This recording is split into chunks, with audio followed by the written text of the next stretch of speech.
नेपालले आफ्नो तेस्रो टी20 विश्वकपमा पहिलो खेल इंग्ल्यान्ड विरुद्ध खेल्दै विश्वकपको यात्रा सुरु गर्दैछ। आजको यस भिडियोमा हामी विश्वकपमा चम्कन सक्ने टप 5 नेपाली खेलाडीहरूको बारेमा चर्चा गर्दैछौं। हाम्रो टप 5 लिस्टको 5औं नम्बरमा छन् आक्रामक ओपनिङ ब्याट्सम्यान कुशल बुर्तेल। ओपनिङमा आएर ठूला शटहरू खेल्न सक्ने र पावर प्लेको फाइदा उठाउन सक्ने क्षमता बुर्तेलसँग छ। नेपालका लागि 70 टी20 अन्तर्राष्ट्रिय खेल खेलिसकेका बुर्तेलले 29.14 को औसतमा 1807 रन बनाइसकेका छन्। उनको पावर हिटिङ क्षमताले उनलाई अझ आक्रामक ब्याट्सम्यान बनाएको छ। यदि उनले सुरुवातमा लय समात्न सकेको अवस्थामा नेपालले ठूला टिमहरू विरुद्ध पनि बलियो स्कोर बनाउन सक्छ। साथै उनले टिमलाई आवश्यक परेको अवस्थामा लेग स्पिन मार्फत पनि विकेट निकाल्न सक्ने क्षमता उनीसँग छ। त्यही हाम्रो चौथो नम्बरमा छन् नेपाली क्रिकेटको उदाउँदो प्रतिभा गुलसन झा। मिडल अर्डरमा आएर दबावको परिस्थितिमा पनि आत्मविश्वासको साथ ठूला शटहरू खेल्न सक्ने क्षमता गुलसन झासँग छ। नेपालका लागि 51 टी20 अन्तर्राष्ट्रिय खेल खेलेका गुलसनले 145 को स्ट्राइक रेटमा 629 रन बनाएका छन्। साथै उनले 29 विकेट समेत आफ्नो नाममा पारेका छन्। जुनसुकै परिस्थितिबाट पनि खेल आफ्नो पक्षमा पार्न सक्ने क्षमता उनीसँग छ। अघिल्लो टी20 विश्वकपमा साउथ अफ्रिका विरुद्ध अन्तिम बलमा रनआउट हुँदा निकै आलोचना खेपेका झाले यो विश्वकपमा उत्कृष्ट प्रदर्शन गर्नेछन् भन्ने हाम्रो विश्वास रहेको छ। विश्वकप जस्तो ठूलो स्टेजमा ठूला टिमहरू विरुद्ध एक प्रभावशाली इनिङले गुलसन झालाई सबैको नजरमा पार्नेछ।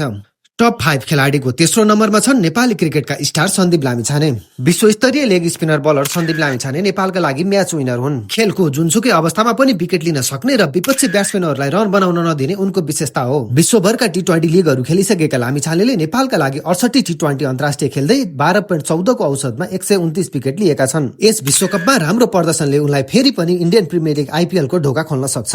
यस्तै दोस्रो नम्बरमा छन् पहिलोचोटि विश्वकप खेल्न गइरहेका युवा मिस्ट्री स्पिन बलर शेर मल्ल। 23 वर्षका मिस्ट्री स्पिन बलर मल्लले यही विश्वकपबाट अन्तर्राष्ट्रिय क्रिकेटमा डेब्यू गर्दैछन्।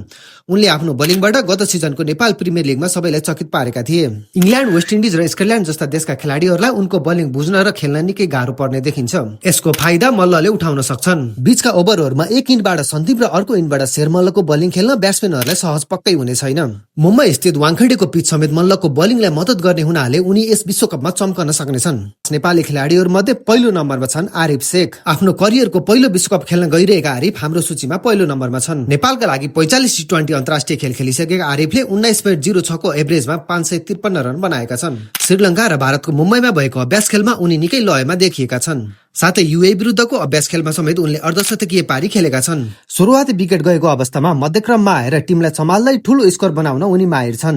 कठिन परिस्थितिबाट टिमलाई सम्हाल्न सक्ने कला भएको कारणले नै उनलाई फ्यानहरूले आइसम्यान भनेर पनि चिन्छन्। उनले अभ्यास खेलहरूमा देखाएको लय विश्वकपमा कायम राख्न सकेको अवस्थामा नेपालले ठूलो स्कोर बनाउन सक्छ। अन्तमा हामीले तयार पारेको टप 5 नेपाली खेलाडीहरूको सूची तपाईहरुलाई कस्तो लाग्यो? तपाईको विचारमा टप 5 खेलाडी को होलान् त? आफ्नो विचार कमेन्ट बक्समा राख्नुहोला। अन्तमा नेपाली क्रिकेट सम्बन्धी सम्पूर्ण जानकारी तथा अन्य यस्तै भिडियोहरू हेर्नका लागि यस च्यानललाई सब्स्क्राइब गरी लाइक र शेयर गर्न नभुल्नुहोला।